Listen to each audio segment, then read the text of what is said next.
Pep, Manchester City are in a period of dominance. So we wanted to take this opportunity to sit down with you and look back at the journey you've taken the club on.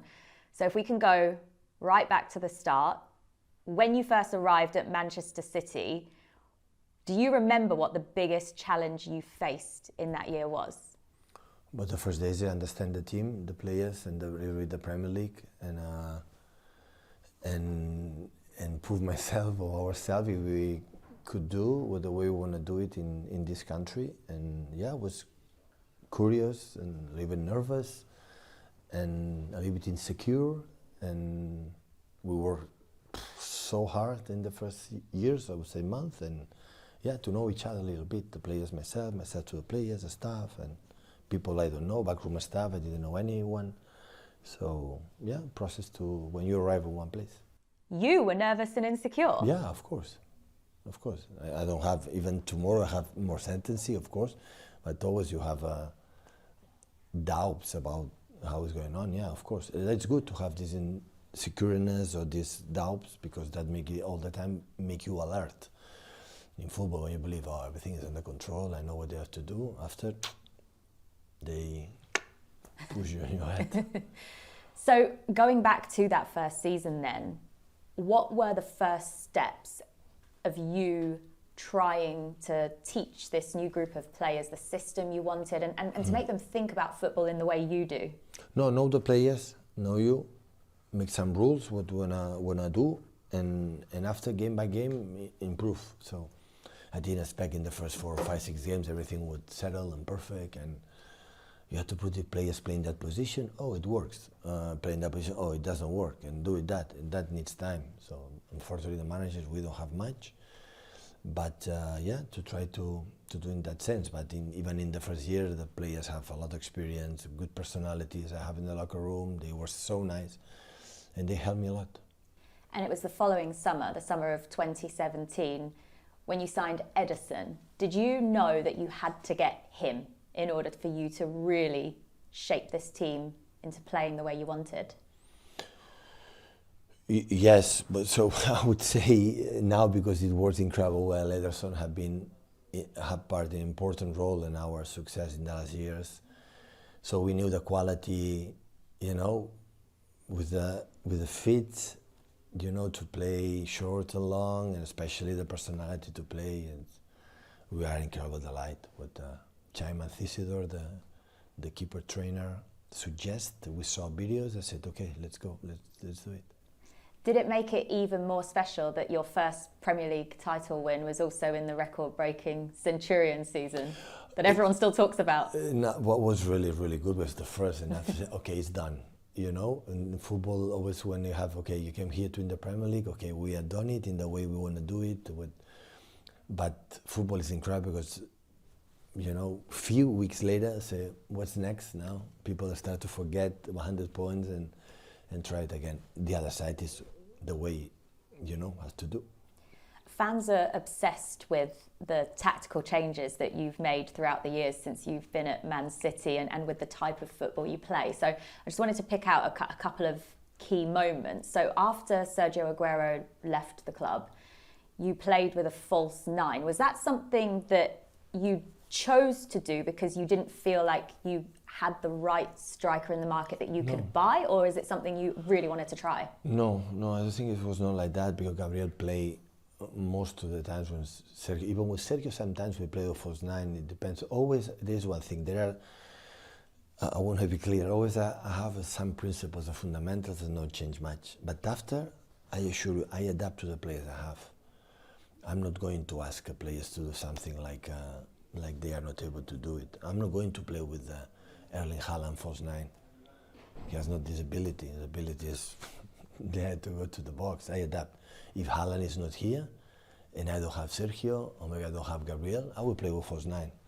So I try to play fullbacks inside, and they have not the ability to play there.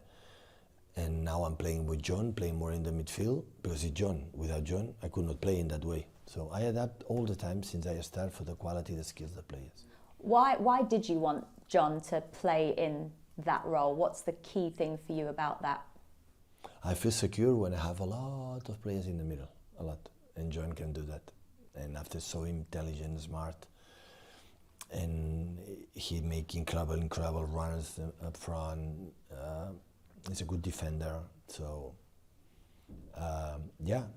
so that's why I figured out he could do it, and he's able to do it. You mentioned recently that Rico Lewis was also a key part of you developing that John Stones role. Yeah, no, that position. We start with Fabian Delph. I have a good, incredible memories. I don't know if Fabian is going to listen to this interview, but I would like to say hi to him. For a long time I don't see him, and I have a good memories from Fabian. After from Alex, Sinchenko played there too. They played all right, but they always were right. And after play Joao as well. But especially on the right side, Rico helped us incredible to do some movements that we never seen before. He's so smart, intelligent player. I think his natural position will be attacking midfielder, but now we have a lot of players there. But every time play, previous season, last season especially, and this season he played really well. Always with them, with him inside, always had the ability to make our process and our game much better. So he's a fantastic player, and we are very pleased that at this early age he settled really quick and playing really good. Does he seem to you more mature for his age than an 18-year-old? It's surprised when I say 80 years old and playing that way, because I play in important stages, in important games, and he's not nervous and have a lot of confidence in himself and his game. The players rely on him. They pass the ball even being pressed. He doesn't lose it, and he's so smart defensively, so smart. His movements always is aggressive in the 1-against-1. And I always had the feeling the only problem with the people that have an opinion of Rico is because he needs one or two more. If one have a little bit taller, will be considered one of the best players in England. I'm pretty sure of that. He just told us that he loves playing in that midfield role and that his dream is to play in that position regularly. Yeah, I know. It's good that. I had to press and push. He has the ability to do it. He can play there as a holding midfielder, attacking midfielder, even outside. He had to play the winger or right back, being outside. They're so intelligent. It's like Bernardo. So they are so intelligent players that can play in different roles without a problem. It's funny because earlier on when we just started this, you made the comment of everyone just asks what next. So I'm about to ask you that because you have done absolutely everything that the owners of Manchester City brought you here to do, and you won the treble. So what is next? What motivates you? Still, I arrive with a car every morning here. I'm happy. So I'm fine here. I have everything, and what's next is young boys. Qualify Champions League, to dream in February. We'll be there, and yeah, this is next, and have this harmony that we have right now in the staff, backroom staff, and especially the players, and make every game as a challenge. And we spoke a few weeks ago, guys. Always we're thinking, what's the next game? Try to win it. Don't think about Premier Leagues and Champions Leagues and FA Cups or Carabao Cups, always that distract. So forget about it. We are at the top of the league. We are 10 of the league. We are 6 of the league. Is what's next? Next is young boys. What do you have to do? Win that game. And if you win that game, you will make it 11 consecutive seasons in the knockout stages of the Champions League as a club. What does that say about the consistency levels that you've been able to keep this club at the highest standards? This is the biggest title, the biggest prize. I didn't know it. This is in the press conference they said to me, but that is the biggest one. You are 11 years in a row, qualify, mainly first for the next stage, qualify every season. That means the club is going in a good way. Because it's not just the manager or the players; it's all organization is doing the right thing. Because in the success, we are humble enough to try it again, respect our opponents and do it. And this is the biggest compliments we can get, by far.